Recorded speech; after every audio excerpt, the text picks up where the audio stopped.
The phone call came at 6:47 a.m. on a Tuesday, jolting me awake from the deepest sleep I'd had in weeks. The automated voice was polite but urgent, asking me to verify several large transactions on my husband's credit card. My husband's credit card that was supposedly safely tucked in his wallet downstairs? Before we jump back in, tell us where you're tuning in from, and if this story touches you, make sure you're subscribed, because tomorrow I've saved something extra special for you. There have been charges totaling $8,400 in the past 24 hours, the voice continued. If you did not authorize these purchases, please press 1 to speak with a fraud specialist. I pressed 1 so fast I nearly dropped the phone. The fraud specialist, a woman named Janet with their reassuring voice, walked me through the charges. 2 first-class airline tickets to Santorini, a luxury resort booking for 7 nights, spa treatments, fine dining reservations, and what appeared to be an entire designer wardrobe purchased from 3 different boutiques, all charged to the card that was supposed to be in my husband Michael's possession. "Ma'am, are you familiar with someone named Chelsea Morrison?" Janet asked. My stomach dropped. Chelsea Morrison was my sister-in-law, who had gotten married just 4 days ago in what she'd called the wedding of the century.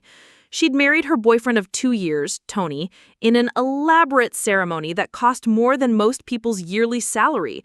The reception alone had a live band, ice sculptures, and a 7-tier cake that looked like it belonged in a magazine. "That's my husband's sister," I managed to say, my voice hoarse with sleep and growing dread. "Well, according to our records, she's currently in Greece using this card. The charges are still coming in, actually. There was another one just 20 minutes ago for $340 at what appears to be a jewelry store in Mykonos." I sat up in bed, my heart hammering against my ribs. Michael was still asleep beside me, snoring softly, completely unaware that his sister was apparently funding her dream honeymoon with our money. Our money that we'd been carefully saving for the down payment on a house. Money that represented 2 years of me taking on extra freelance projects and him working overtime at the construction company. "Can you freeze the card immediately?" I asked, trying to keep my voice low so I wouldn't wake Michael, though part of me wanted to shake him awake right then and there. "Absolutely. Consider it done. You'll need to come in to file a formal fraud report, and we'll start the dispute process. In the meantime, I'm sending you an email with all the transaction details." After hanging up, I sat in the pre-dawn darkness, staring at Michael's peaceful face and trying to process what had just happened. Chelsea had always been demanding, always felt entitled to things that weren't hers, but this crossed every line imaginable. She'd literally stolen from us to fund her luxury honeymoon. I grabbed my laptop and opened the email Janet had sent. The itemized list made my stomach turn. Not only had she booked the most expensive suite at a 5-star resort, but she'd apparently gone on a shopping spree that would make a reality TV star jealous. Designer swimwear, jewelry, handbags, shoes, and enough spa treatments to open her own wellness center. The worst part? She'd done it all while we were at her wedding, smiling and congratulating her, giving her the generous gift we'd carefully budgeted for. I remembered her pulling Michael aside during the reception, probably asking for his wallet under some pretense. He would have given it to her without question, because that's what Michael always did when it came to his family. When Michael finally woke up an hour later, I was sitting at our kitchen table with my laptop open, the fraud report email displayed on the screen, and a cup of coffee that had long since gone cold. "Morning, beautiful," he said, padding into the kitchen in his pajamas, hair sticking up in every direction. "You're up early." "Your sister stole your credit card," I said without preamble. He stopped mid-stretch, looking at me like I'd spoken in a foreign language. "What?" I turned the laptop screen toward him. "Chelsea used your credit card to pay for her honeymoon. $8,400 and counting. The fraud detection team called me this morning." He sat down heavily in the chair across from me as he scrolled through the charges. "There has to be some mistake. Maybe she's just borrowing it, planning to pay us back." "Borrowing?" I stared at him in disbelief. "Michael, she's in Greece, spending thousands of dollars on luxury items without asking us, without telling us, while we're here eating ramen noodles to save money for our house. That's not borrowing. That's theft." He ran his hands through his hair, that nervous gesture he always made when he was trying to avoid confrontation. She probably just panicked about wedding expenses. You know how stressed she's been? Tony lost his job last month, and they were probably worried about affording the honeymoon. So that makes it okay to steal from us? My voice was rising, despite my efforts to stay calm. Michael, we've been saving every penny for 2 years. That money was supposed to be our future. It's not stealing if it's family, he said weakly, but even he didn't sound convinced. I closed the laptop and looked directly at him. Call her, right now. Tell her to come home and explain this. Babe, she's on her honeymoon in Greece. I can't ask her to come home from her honeymoon. She's on her honeymoon that she stole from us. Every minute she stays there, she's spending more of our money. Call her, or I'm calling the police and reporting it as credit card fraud. Michael's face crumpled. You wouldn't really call the police on my sister. The fact that he was more worried about his sister's feelings than our financial security told me everything I needed to know about where his priorities lay. This wasn't the first time Chelsea had pushed boundaries, and it wasn't the first time Michael had made excuses for her. When she'd have borrowed my car for 3 months without asking, leaving me to take public transportation to work, he said she needed it more than I did, since her car had broken down. When she'd shown up to our anniversary dinner uninvited and spent the entire evening complaining about her problems, he said family always comes first. But this was different. This was our money, our future, our carefully laid plans being carelessly destroyed so she could live out some fantasy honeymoon she couldn't afford. I'm going to the bank, I said, standing up and grabbing my purse. I'm filing the fraud report, and I'm making sure that card gets permanently canceled. You can decide whether you want to support your wife or enable your sister, but I'm not letting her steal from us anymore. Don't make me choose between you and my family, Michael pleaded. I paused at the door, looking back at the man I'd married 3 years ago. The man who'd promised to put our marriage first, who had vowed to build a life with me. I'm not making you choose, Michael. You already chose. You chose the moment you handed her that card without thinking about what it might cost us. You chose when you made excuses instead of holding her accountable. You chose when I asked you not to call the police on someone who literally stole thousands of dollars from us. I walked out, leaving him sitting at our kitchen table, staring at the laptop screen full of charges that represented everything we'd worked so hard to save. As I drove to the bank, my phone buzzed with text messages, but I didn't look at them. I had a fraud report to file and a sister-in-law to stop before she spent the rest of our future on designer handbags and overpriced cocktails in Santorini. The bank was surprisingly efficient. Within an hour, I had filed the formal fraud report, canceled the compromised card, and started the dispute process. Janet, the fraud specialist I'd spoken to on the phone, met with me in person and walked me through everything. The final tally was even worse than I'd initially thought, $11,200 and climbing. The good news is that since you reported this quickly, we can reverse most of these charges, Janet assured me. The bad news is that it might take up to 60 days for the full investigation to complete, and in the meantime, that money is tied up. 60 days? Our house hunting was supposed to start next week. We'd already been pre-approved for the mortgage based on having that exact amount as our down payment. I felt sick thinking about having to call our realtor and explain that we needed to postpone everything because my sister-in-law had decided to fund her honeymoon with our money. When I got home, Michael was pacing in the living room, his phone pressed to his ear. He looked relieved when he saw me, gesturing frantically. "She's not answering," he said after hanging up. "I've called 12 times. It keeps going straight to voicemail." "Maybe because she knows exactly what she did and she's avoiding the consequences," I said, setting my purse down with more force than necessary. "Or maybe she's just busy. It's her honeymoon, Sarah. She's probably at the beach or sightseeing or something." I stared at him, wondering how he could be so naive. "Michael, she stole over $11,000 from us. She's not ignoring your calls because she's busy building sandcastles." $11,000? His face went white. "I thought you said 8. "It was 8 this morning. She's still spending." I pulled up the bank's app on my phone and showed him the real-time notifications that had been pinging all day. Helicopter tour of the islands, private yacht rental, more designer shopping. She's treating this like her own personal lottery win. Michael sank onto the couch, looking defeated. There has to be an explanation. Chelsea wouldn't just steal from us. She knows how hard we've been working to save for the house. Does she? I sat down across from him, trying to keep my voice level, because last week at the rehearsal dinner, she made that comment about how some people are just naturally good with money while looking directly at us. And remember at Christmas when she said we were obsessed with saving because we didn't want to split the bill for that $400 dinner she ordered without asking anyone? Michael was quiet, probably remembering the same incidents I was. Chelsea had always made little digs about our financial responsibility, as if being careful with money was somehow a character flaw. She'd grown up in a family that believed money problems could always be solved by borrowing from someone else, and she'd never learned the difference between borrowing and taking. I'll keep trying to reach her. When I get through, I'll make her understand how serious this is.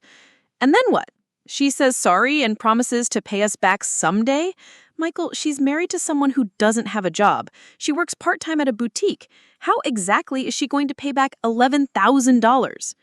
He didn't have an answer for that because there wasn't one. We both knew Chelsea lived paycheck to paycheck when she had paychecks at all. She'd never been able to save money for anything, which is exactly why she'd felt entitled to ours. 3 days later, Michael finally reached her.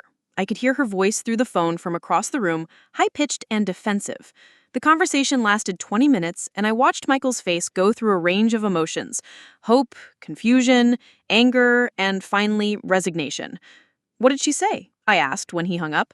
Michael rubbed his face with both hands. She said she was going to pay us back. She just needed to use the card temporarily because their honeymoon fund fell through at the last minute.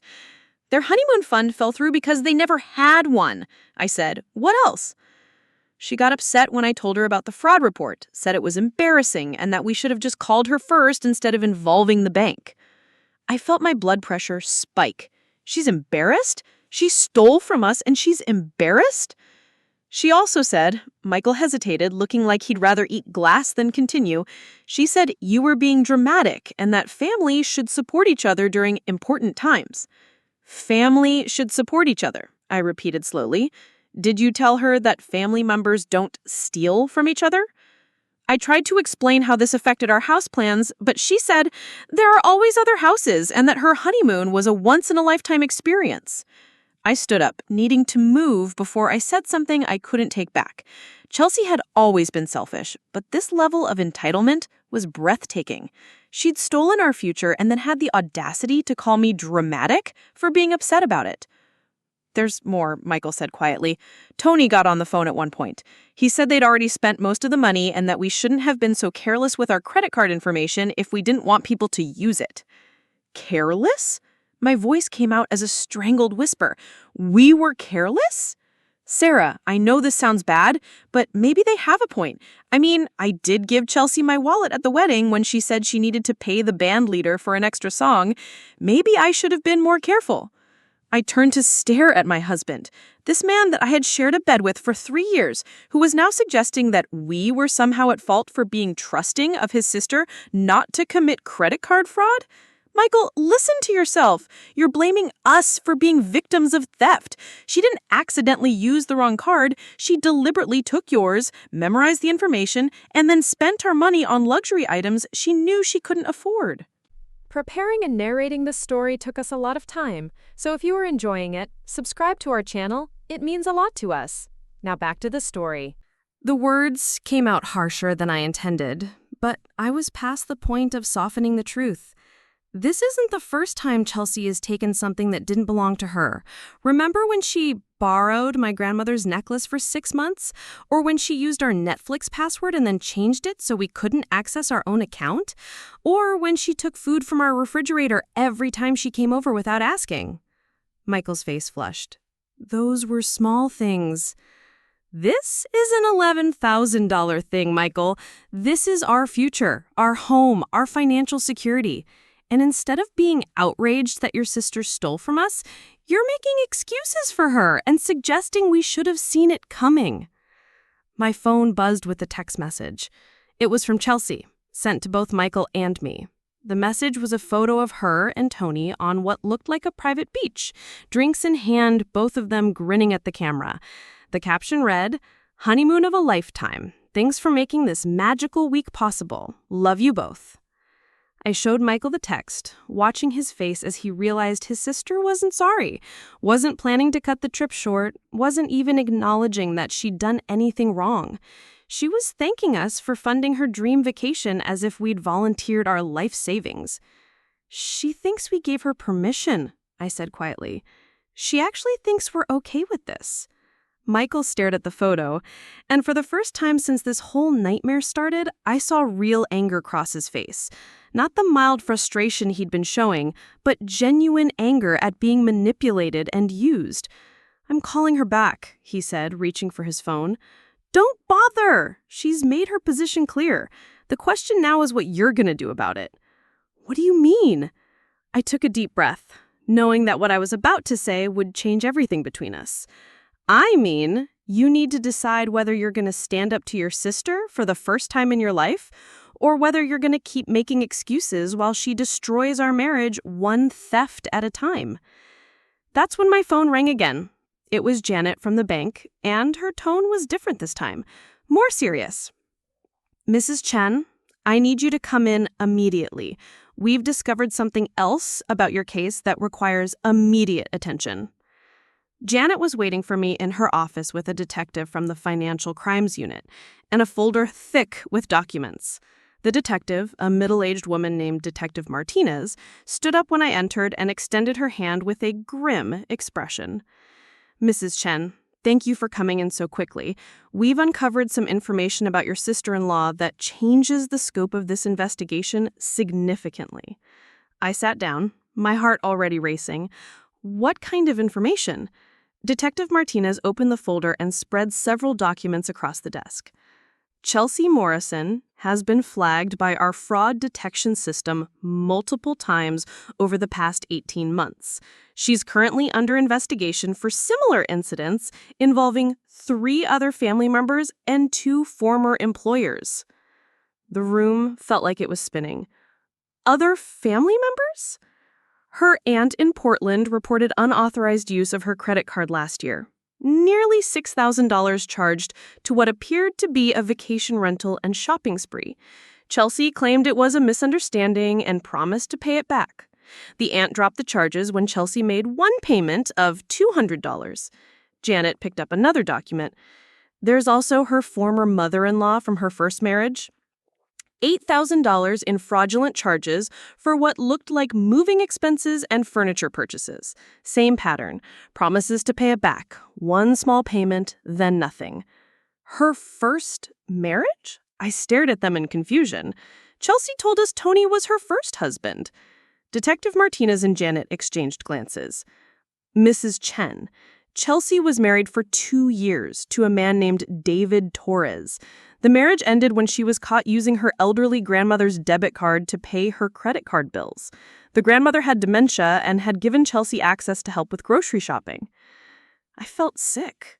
The woman who had married into our family, who we'd welcomed into our home, who we trusted with our most personal celebrations, was apparently a serial financial predator who targeted family members and people who trusted her. "The pattern is always the same," Detective Martinez continued. "She identifies someone with access to money, builds a relationship of trust, then exploits that trust during a moment when emotions are high and people aren't thinking clearly. Weddings, family emergencies, celebrations. She is very skilled at timing." "But how did she know we had money saved?" I asked, though even as I said it, I realized how naive that sounded. "She's been planning this for months," Janet said, pulling out another sheet.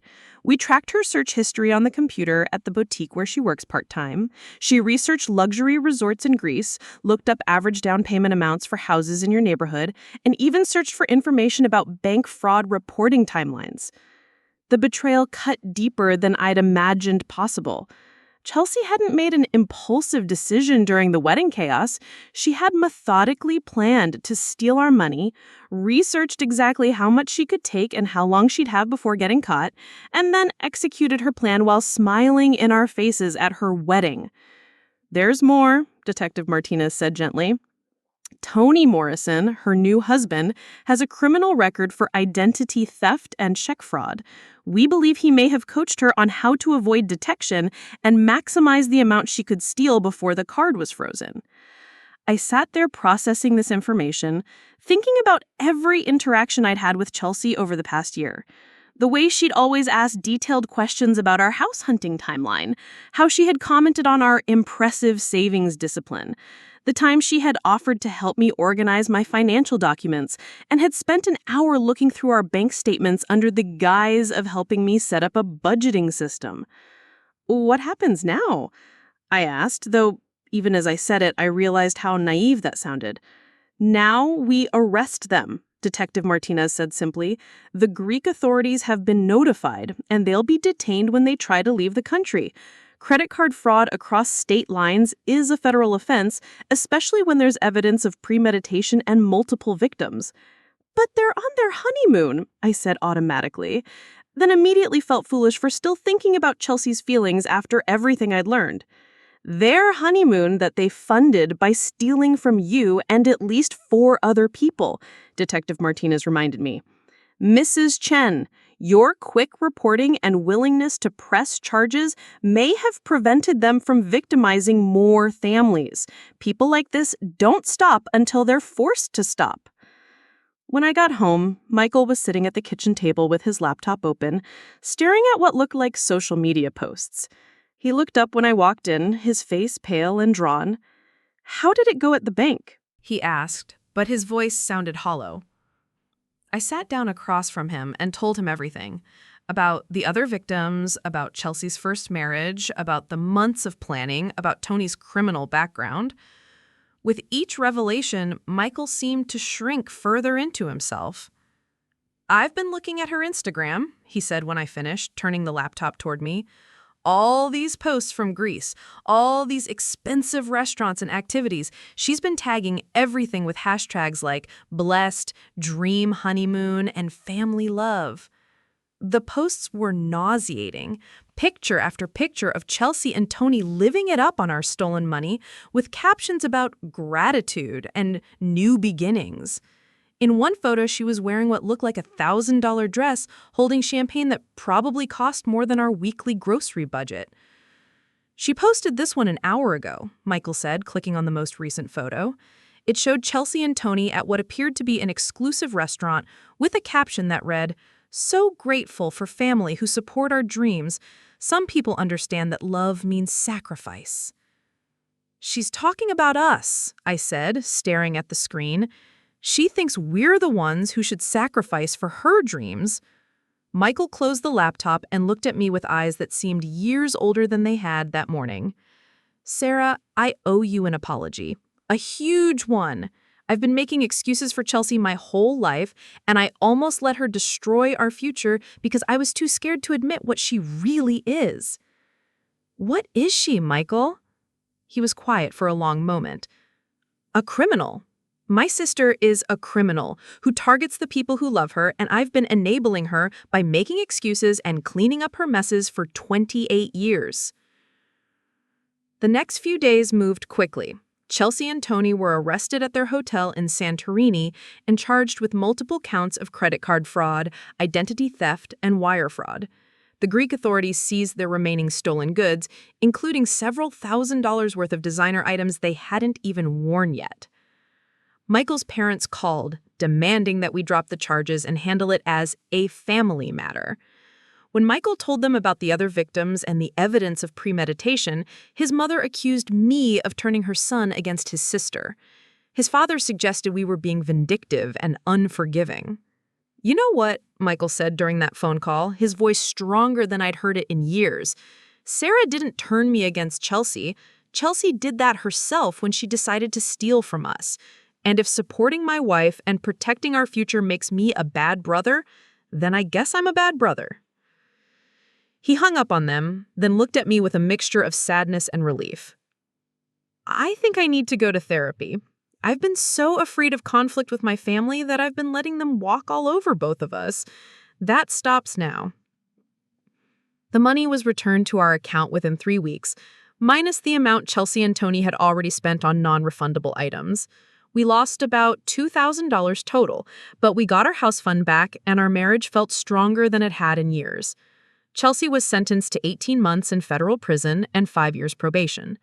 Tony got 2 years due to his prior record and his role in planning the scheme. The other victims came forward during the trial, and it turned out Chelsea had stolen over $40,000 from various family members and acquaintances over the past 2 years. At the sentencing hearing, Chelsea's lawyer asked if any of the victims wanted to make impact statements. I stood up in that courtroom, looked directly at the woman who had smiled at me while planning to rob me, and said exactly what I'd been holding back for months.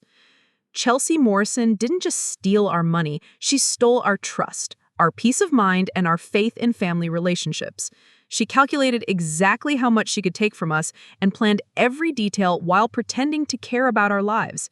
She's not a desperate person who made a mistake. She's a predator who targets the people who love her, and she's dangerous to anyone who shows her kindness.